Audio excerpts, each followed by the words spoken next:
Vaheguru Ji Ka Khalsa, Vaheguru Ji Ki Fateh. As you can see in Punjab, the situation is very tense. There's a lot of talk about the Sarbat Khalsa coming up and about Sikh sovereignty and what should be the aim of the Sarbat Khalsa, how should it be organised. And the last Sarbat Khalsa, obviously, which in 1986, where there was a declaration made for Khalistan. So let's discuss Sikh sovereignty. Firstly, the Sikh nation has always been a sovereign nation. From Guru Nanak Dev Ji Maharaj, where in Bani it says, Nanak Raj Chalaya, Satkor Satani Nivade, the Guru Nanak Dev started a sovereign kingdom, to Guru Har Gobind Sahib Ji Maharaj, when they set up a throne called the Akal Takht Sahib, and they said that on that throne they rule, and even the contemporary sources describe that time as a state within a state, to Guru Gobind Singh Ji Maharaj giving the Khalsa Panth the Guru Gaddi, and then saying to the Guru Khalsa Panth, in Garib Sikhon ko diyu Padshahi, that I have given sovereignty to these poor downtrodden Sikhs.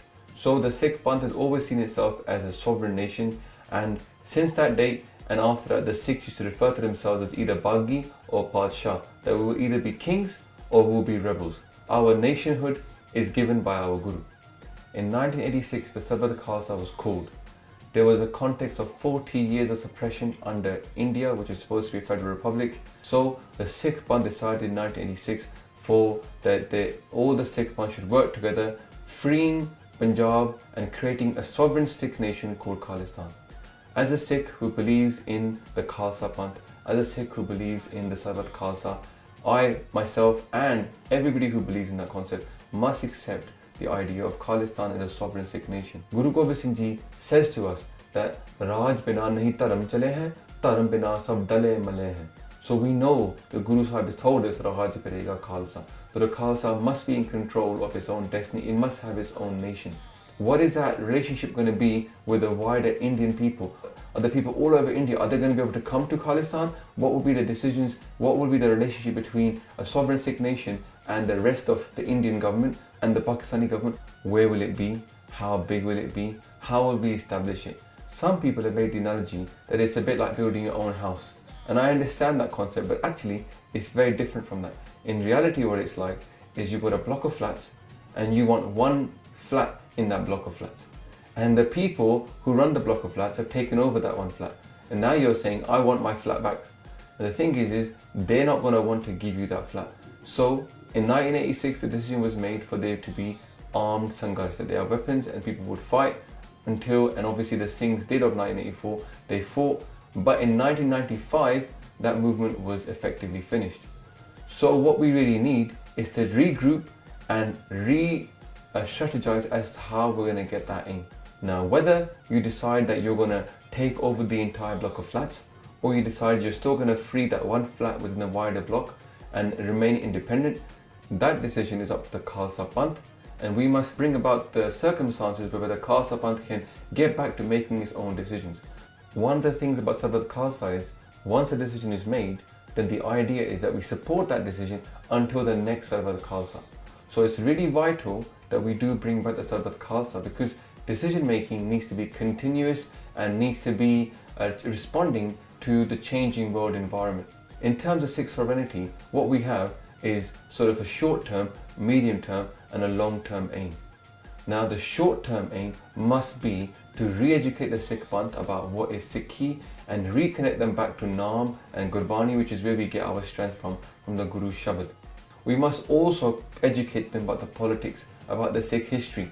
As we educate our people, we will tap back into the mentality of the Sikhs that were around at those times and how they viewed themselves as a sovereign nation. So we need to, in the short term, also reinvigorate Punjab, which is getting the youth off drugs, off alcohol, into Simran. But alongside that, we need to get control of the SGPC and the Jahedars of the Akal Takht, so that they can start acting as a part of a sovereign nation and not being ghulam of the Punjab politics.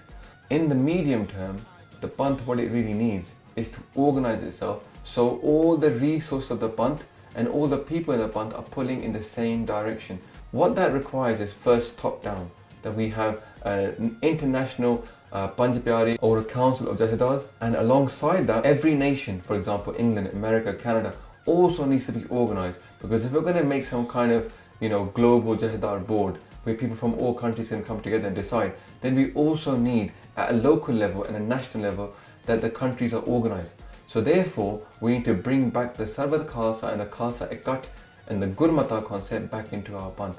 But in the long term, what we need, this is going to be decided by the Sarbat Khalsa, and us as a Sikh, people that believe in the Khalsa ideology, we matha take to whatever decision the Khalsa Panth takes. The Canadian Sikhs have put forward that in April next year there's a massive Sarbat Khalsa and representatives from every country get sent out there. That is critical for our Panth.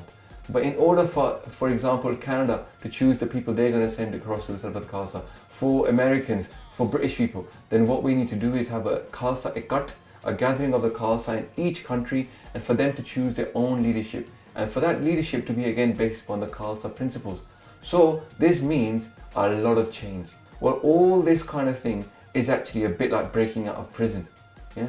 And obviously it's going to be scary. Obviously it's going to be like, I don't know what's going to happen next.